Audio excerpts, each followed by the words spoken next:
Rain had followed the Duke of Marchmont's carriage from London, and it seemed to follow, too, the reputation of the woman he had summoned north to keep his accounts, for by the time she stepped down onto the wet gravel of Harrogate Hall, the servants had already decided on the strength of a single overheard sentence from their master that Miss Clara Whitfield was not to be trusted. He had said it to his steward on the front steps, not troubling to lower his voice, believing perhaps that the new arrival was still a half-mile off in her hired chaise, that he had taken her only because her late father's name still carried enough shame in 3 counties that no better position would ever be offered her, and that he expected to regret it within the month. Clara heard every word. She did not flinch, did not quicken her step, nor slow it, only tightened her gloved hand on the strap of her writing-case and continued walking toward the house as though the rain alone had chosen to greet her rudely. She had learned, in the 2 years since her father's death and the ruin that had followed it, a ruin built entirely on the word of men who had never once asked her a question before answering it themselves, that dignity was the one inheritance no creditor could seize, and she meant to keep it, whatever this cold, tall stranger on the steps believed himself entitled to think of her. Duke Alaric Vane did not turn to watch her approach.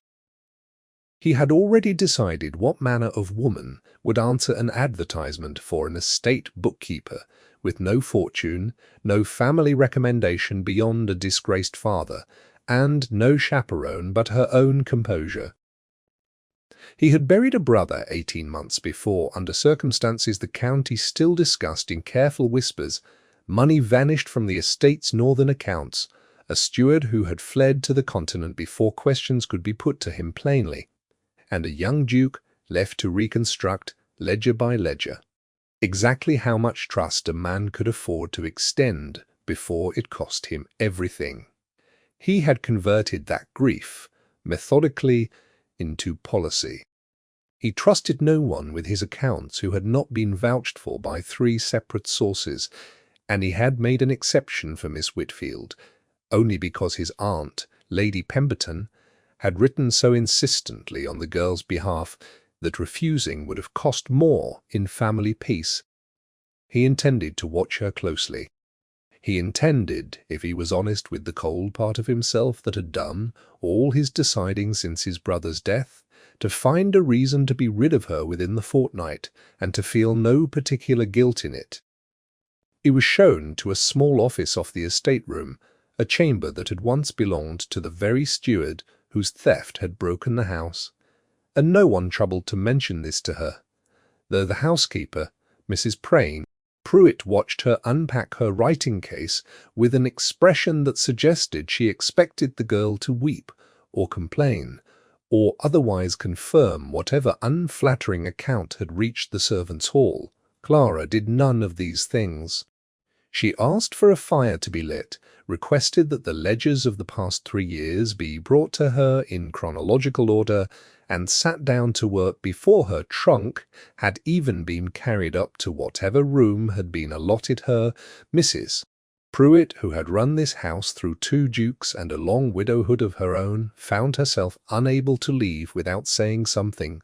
and what she said, gruffly, standing in the doorway with her hands folded over her apron, was that His Grace did not think much of hired help who kept their coats on indoors, thinking it a sort of insolence.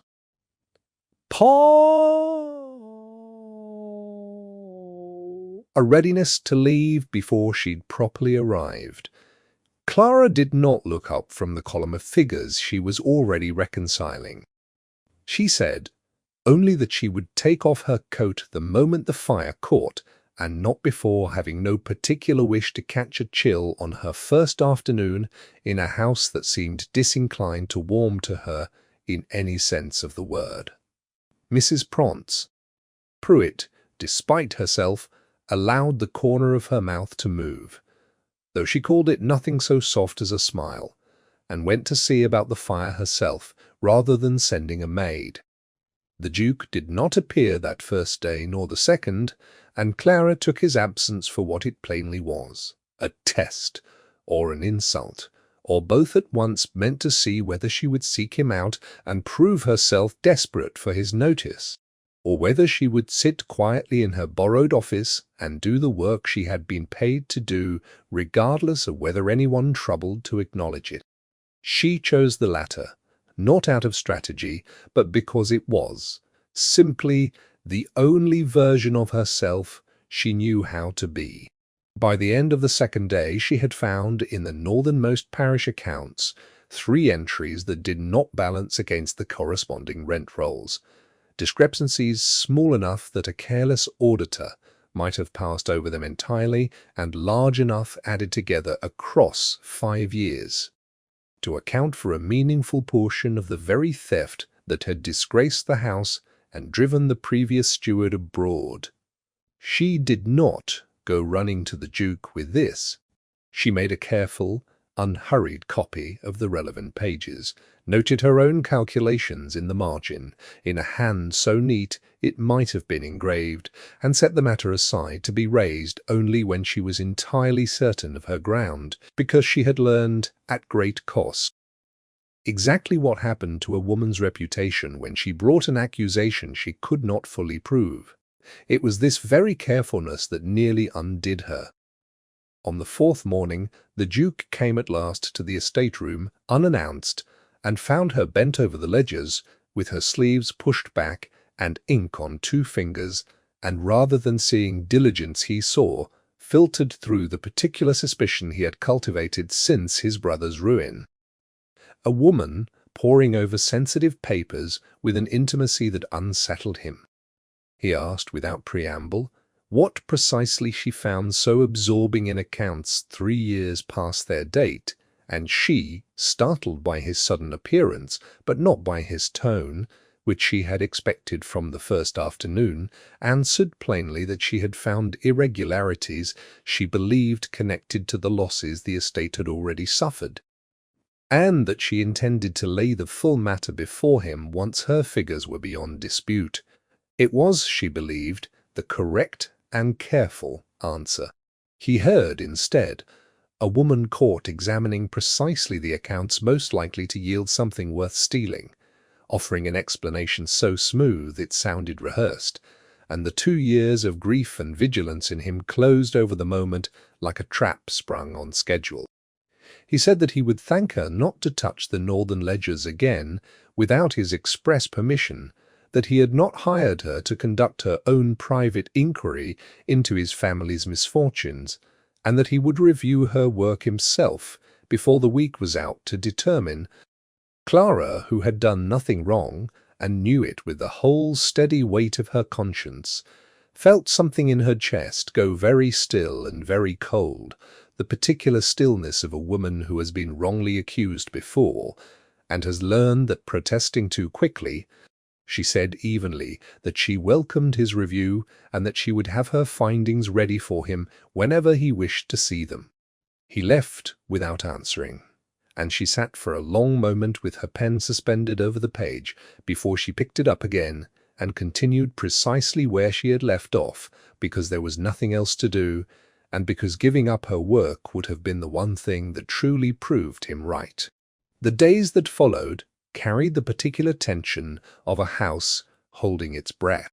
Below stairs, the servants divided themselves quietly into 2 camps, though neither camp said so aloud. Those who believed, on the strength of the master's evident suspicion, that the new bookkeeper was exactly what her father's history suggested, and those who had watched her work 12 hours at a stretch, with no company but her own careful figures, and could not quite make that diligence fit the shape of a swindler. Mrs. Pruitt belonged, without ever announcing it, to the second camp, and expressed her allegiance in the only currency she trusted, which was food carried up on a tray without being asked for, and a fire kept lit in the estate room an hour past when it was strictly necessary. The Duke, for his part, did not review her work within the week he had promised, whether from the press of other business or from a reluctance he would not have named even to himself,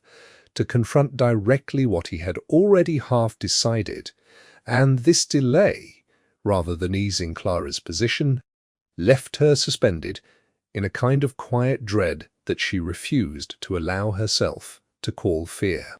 It was into this uneasy silence that his young ward Lucy wandered one wet afternoon, a girl of 9 who had been left in her uncle's care after her parents' death at sea, and who possessed the particular unclouded perception of children who have already learned that adults do not always tell the truth about what troubles them.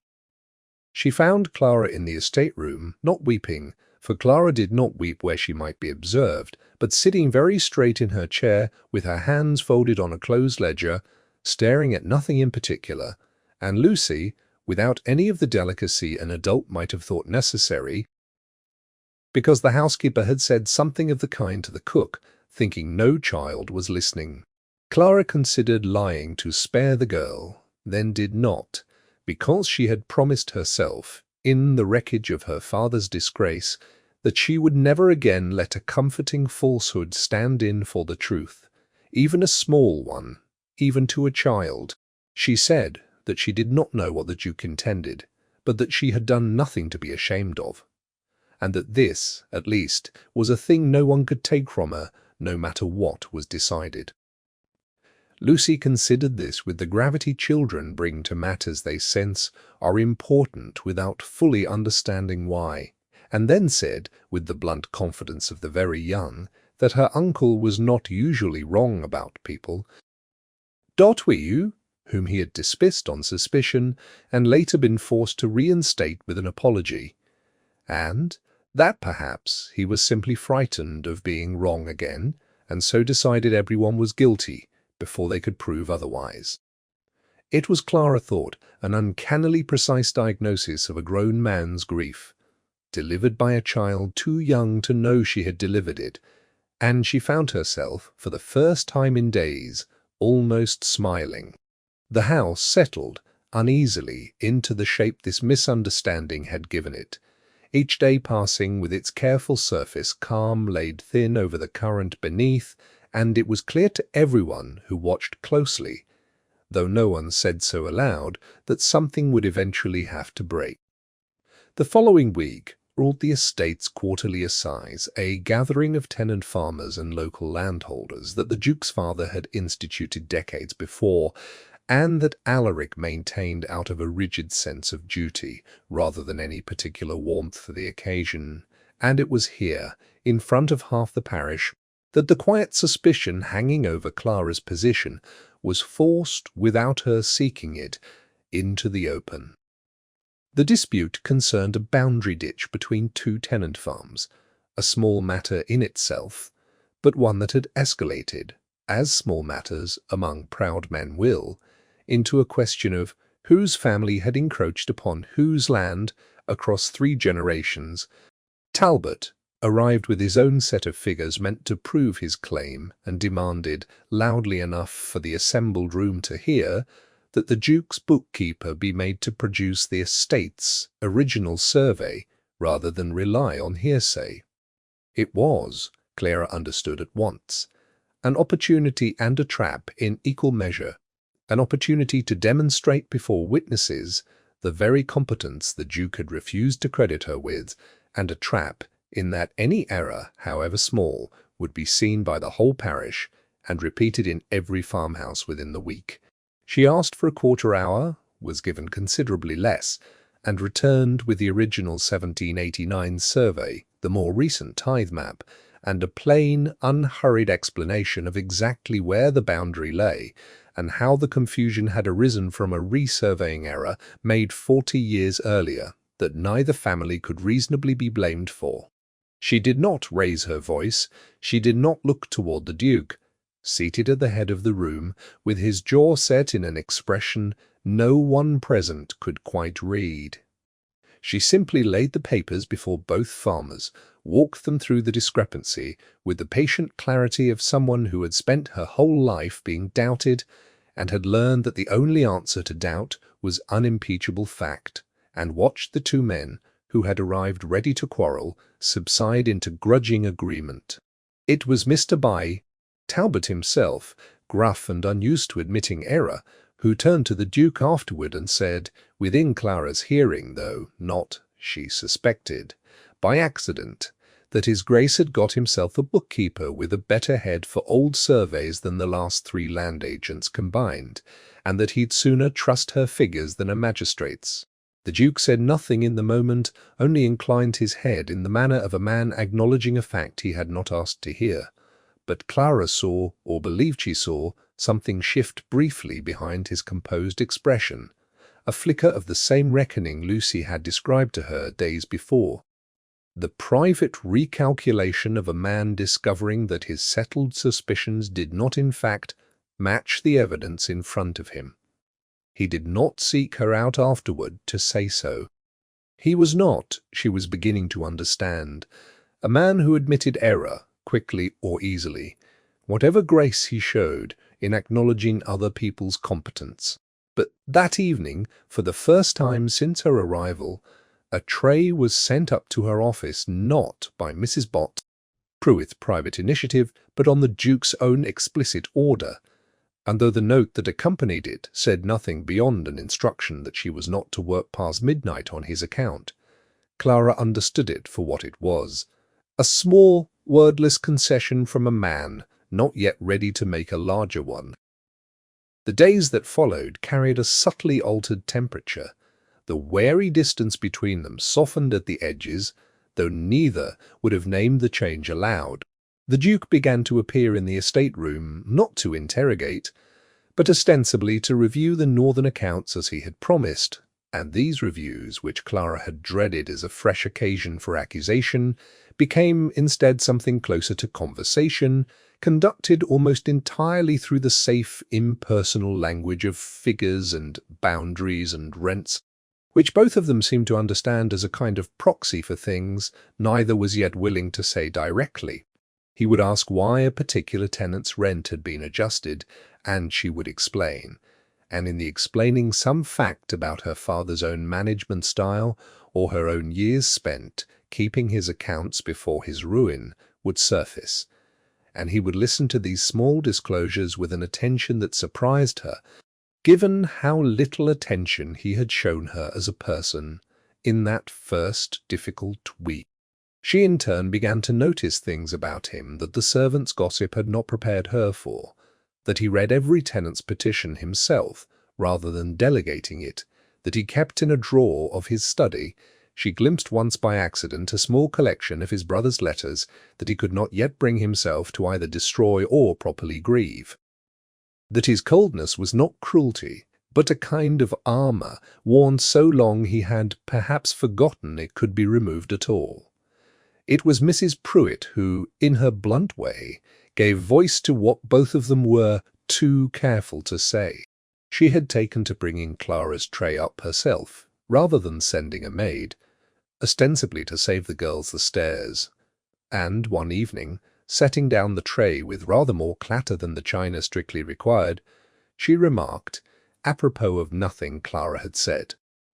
that she had served this family long enough to know the difference between a master who disliked a person and one who could not stop thinking about them, and that in her considerable experience the two were more often confused than people liked to admit.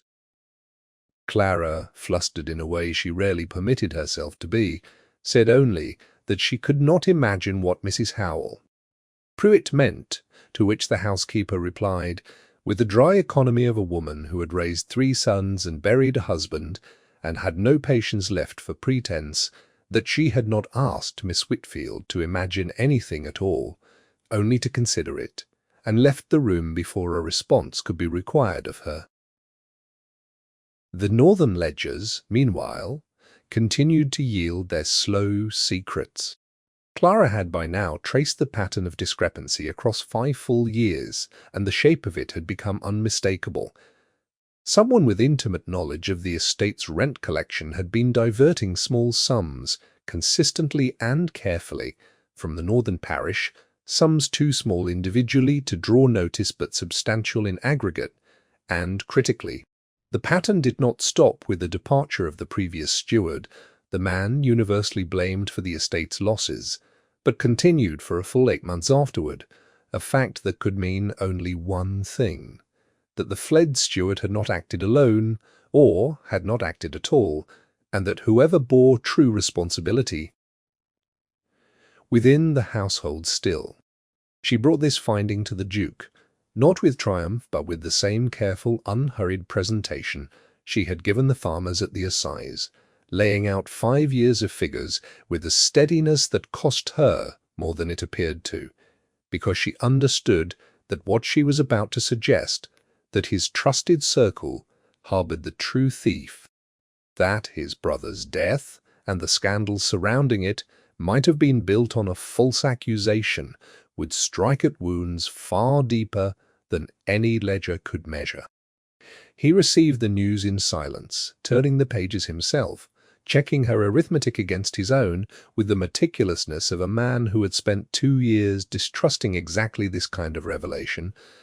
And when he finally looked up, what Clara saw in his face was not anger, but something rawer. The particular vertigo of a man, realizing that the story he had told himself about his own loss might be wrong in its very foundation.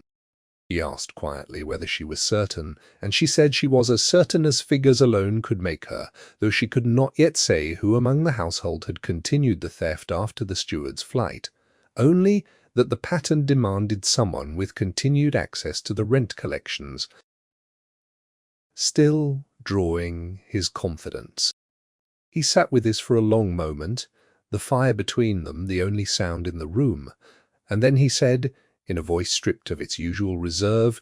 that he owed her an apology considerably larger than the one he had been rehearsing since the assize, because he had accused her, in his own mind if not entirely aloud, of precisely the crime she had just uncovered evidence of, committed by someone else entirely, and that the shame of that misjudgment sat heavier on him than he knew how to say plainly. Clara, who had rehearsed her own quiet forgiveness for this moment without quite believing it would come, found that when it did arrive she wanted, more than the apology itself, to understand the fear that had produced the accusation, and so she asked him, gently, what exactly he had lost besides money when his brother's ruin came to light. He was quiet long enough that she thought he might not answer at all, and then he told her, in short, unadorned sentences, entirely unlike his usual careful reserve, that he had lost not only a brother's presence at his table, but his own certainty that he could read another person's character correctly. That he had trusted the fled steward as he trusted few men, had defended him against early whispers of impropriety, and had been made, by that misplaced trust, to feel a fool in front of the entire county, and that he had resolved, in the aftermath, never again to extend trust before it was proven beyond question,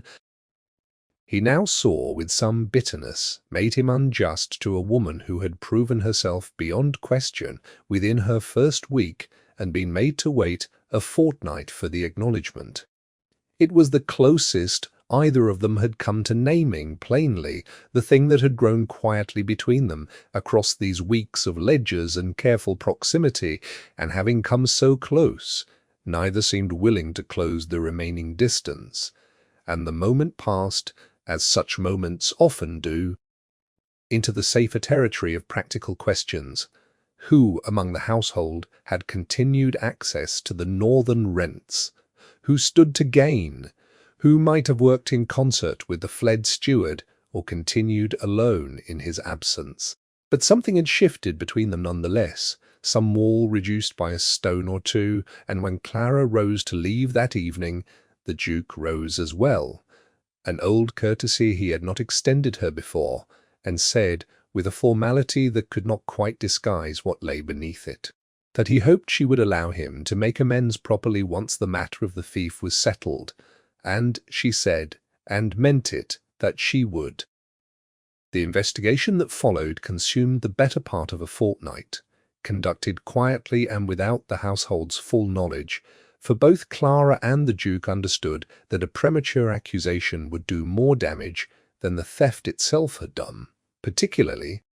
on an innocent servant already made anxious by the general atmosphere of suspicion the house had not fully shed. Clara narrowed the pattern methodically, cross-referencing the exact dates of each diverted sum against the household's own records of who had travelled to the northern parish on collection days. And the answer, when it finally emerged, was one that grieved the Duke more than any stranger's guilt could have. For it pointed not to a servant nor a distant cousin, but to Mr. Edmund Sorrel, a family connection by marriage who had served for years as the fled steward's closest associate, and who had, in the month since the scandal broke, positioned himself as the Duke's most trusted adviser on estate matters, precisely because his apparent horror. It was Sorrel who had, in fact, orchestrated the original steward's flight, using him as a convenient scapegoat while continuing to draw quietly from the northern accounts under cover of the very investigation meant to uncover him. And it was Sorrel's easy manner and constant presence at the Duke's table that had made the true thief invisible in plain sight for the better part of 2 years. The confrontation, when it came, took place not privately, but at a small gathering the Duke had convened under pretense of ordinary estate business, for he had decided on Clara's careful counsel that a man who had built his safety on being seen as blameless deserved to be undone in exactly the same visible arena, and it was here. Before Sorrel's own easy smile had time to compose itself into anything but shock, that Clara laid out the 5 years of figures once more, this time not as a private disclosure, but as public, irrefutable proof, naming dates and sums with the same unhurried clarity she had brought to the boundary dispute weeks before, offered first with wounded indignation and then with increasing desperation, could no longer find purchase against the sheer weight of what she had assembled. The Duke, watching the man he had trusted as a brother's substitute finally break under the evidence of his own greed, said little, but what he did say, quiet and final, was that he had once nearly sent away the one person in this house who had told him the truth, in order to protect the one person who had told him nothing but comfortable lies, and that he did not intend to make that error again in any form for the rest of his life.